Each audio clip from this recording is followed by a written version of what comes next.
In this video I want to talk about trauma bonding, and this is something that happens to all of us, yet many of us don't know that we're suffering. So how do we not know we have trauma bonding? When we're abused and neglected, we feel fear. In order to stop feeling fear, we create a fantasy world where our fear cannot exist.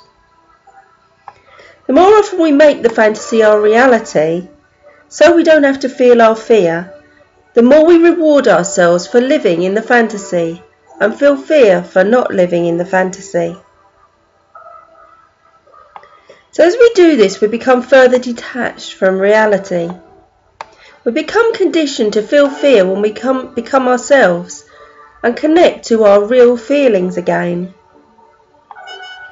In our fantasy world, the more kindness we create, the more we come to love those that we're kind to, and we attach ourselves to them. In the absence of an external reward for what we do, we create more of an internal fantasy that gives us an internal reward for our devotion. In this fantasy, we're able to feel good about what we're doing and not used. The higher price we pay for our decisions to give to someone our time, attention, energy and love, when that person does nothing in return, the more we develop an internal reward for our actions. The more often we give ourselves to someone that does not care, the more of a fantasy we create to believe that we are wonderful for doing so. And as the fantasy becomes our reality, we become more and more conditioned. This fear and attachment feels more powerful than love to us. We ignore our fear and become slaves to our master, and we deny the shame of our decision by being even more devoted. This is trauma bonding. The higher price we pay for our decisions, the more we value them. Every child on this planet is born with the power to be a confident, loving, empowered, whole human being. These qualities are naturally found inside of us at birth and blossom into our world when given the right nutrients. When a child understands that they are loved beyond understanding, they find the power within themselves to become a totally confident, loved completely. There will always be those who still remain asleep and who have a need to pull you into their own false place of insecurity of which they exist. They will tell you that it's wrong to know yourself as an amazing, wonderful beings of love. They will find names to label you that will give you cause for you to dim your own light to match theirs. They will bully and they will have a following of others, of which they too will have dimmed themselves and forgotten that they are still that child that came into this world with every possibility laid before him or her, the most amazing potential to change the world by remaining just that, who they truly are. If on any level you notice that you are hoping, wishing or demanding that your child is different than how they began right now, you're not loving them. Love is patient, kind and accepting others just as they are. And that child is within every friend, every family member, everyone that you know. Just as that child is also within yourself.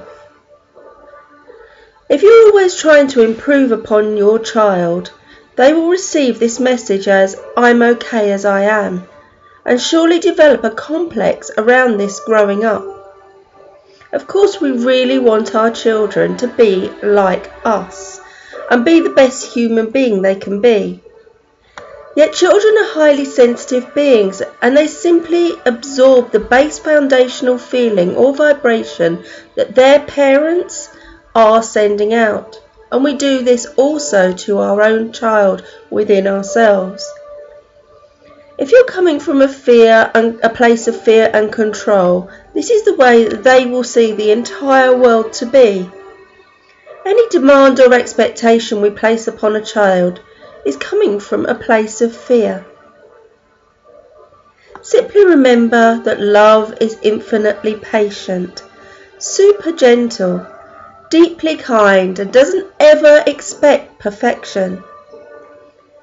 It loves the person exactly as they are. When you apply this simple understanding as the base foundational law for interacting, especially with a child, within a few days or hours you'll start to see the shift in how they relate to you. And exactly the same applies to your own child within. A little miracle will begin to occur as your child starts to feel safe and to share this loving, sweet energy outside of themselves with everyone. And this can engage a lifelong loving, healing process as you allow your child to be the healer of you and everyone around you. As we grow older, some use sex as a reward for being good.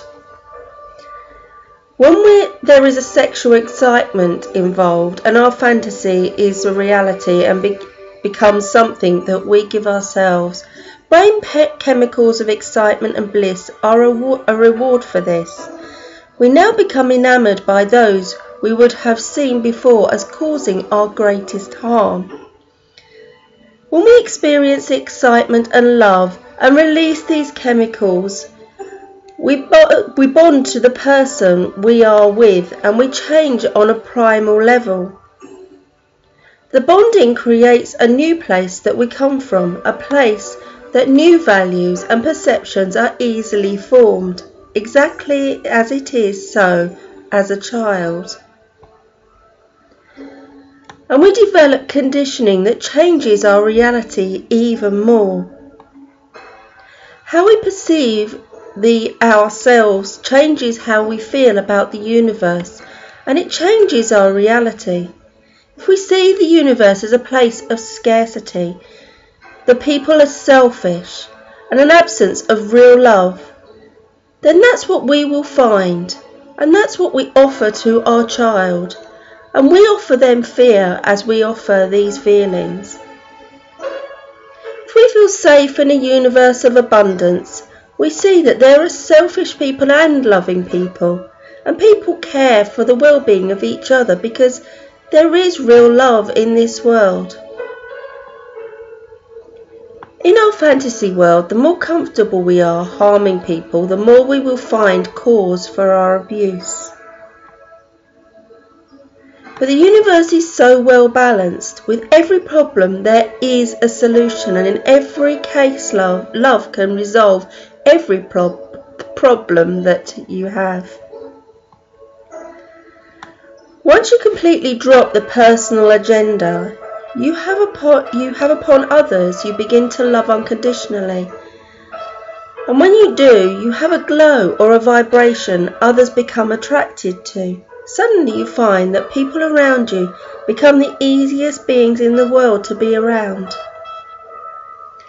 The conflict not only parents and children, but also with adults too, since we're all children inside, coping with what the world, or should I say others, have thrown at us. I have to correct myself often when I quote the world throws things, since the truth is the world only sustains us. It is we human beings that create our own inner conflict and project it onto others. Most of these conflicts first arises out the shoulds that we impose upon our children and others, including the child within. Most of these conflicts first arise out of the shoulds, and when we loosen our grip upon the inner should-aholic, we start to relax and we can feel a deeper connection with their free soul and spirit within each being.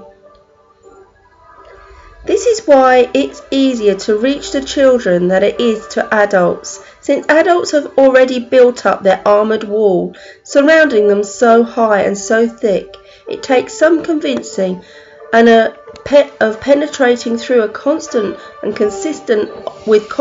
consistent honesty, openness and love. This gives them the space to grow, expand and be freely creative, wild beings that they truly are. And as I said, children naturally are the most open, spontaneous and creative beings you will ever meet. They're the most receptive to change. Their minds are not stuck in the past or fixated upon a certain mindset for years of skeptical thought patterns. They're fresh and alive and always growing up and out of their old skin and ready for what's new. This means that your child is your greatest teacher. You are the one in training, learning how to let go of the mind and truly be alive again.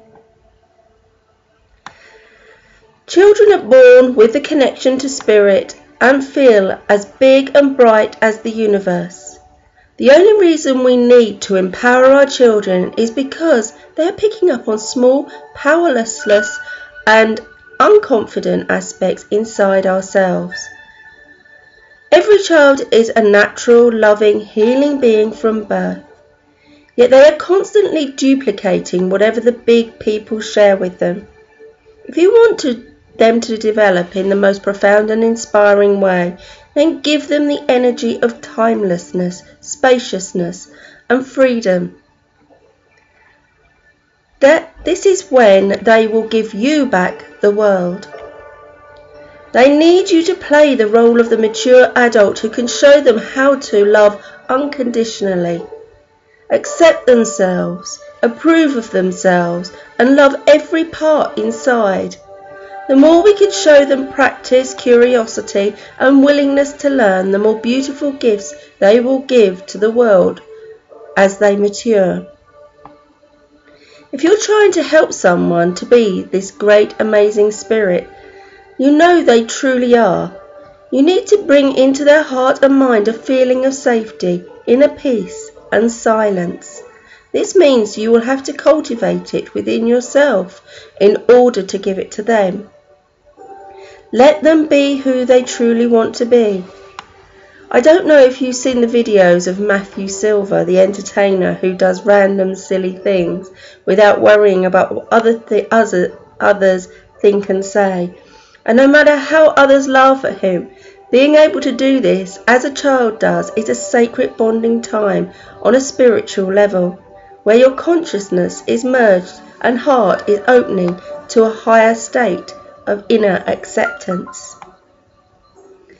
Let your consciousness become not two separate beings but one consciousness. When together, feeling into the consciousness of your inner child and merge with the consciousness, you can explore this technique of doing anything together with that inner person.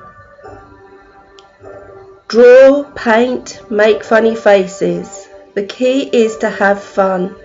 And be aware of the intention that you hold, which is a willingness to listen to yourself from a deeper level, to who this being that is you truly is, and what your soul is truly all about. Allow a gentle smile to be the face you offer the world. Reach out with your feelings and let a sense of what is happening inside of your body and mind as it releases the new and brings back the old you, the child that was there, and you will feel rejuvenated. The second essential secret is to feel into the infinite source of love within yourself, and then send this flowing source of love from your heart into others. Imagine you are radiating a golden light from your heart, and it's pouring all over them, flooding their entire body, breath and heart. Breathe this golden light into every cell, bone and fibre of their being for as long as you can. This source of energy and love is coming from an infinite source, not your mind. so you won't feel drained after. Ask their soul if they can receive more of this loving light from you. Imagine this warm, cozy feeling is filling them up from the inside, dissipating any fears, anxiety, or heavy energy they may have picked up from you or others. Remain in eye contact as much as possible and relax into this soul-gazing experience. Be free to giggle or laugh if it's needed, yet just look into the eyes of love. Why are people not comfortable being loved? You understand how it takes time and work to feel the fear and anger of neglect and abuse, as well as feeling the warmth of love to become whole again. Love to all of you. Thank you once again for listening. Bye bye for now. Love and peace. Always see love.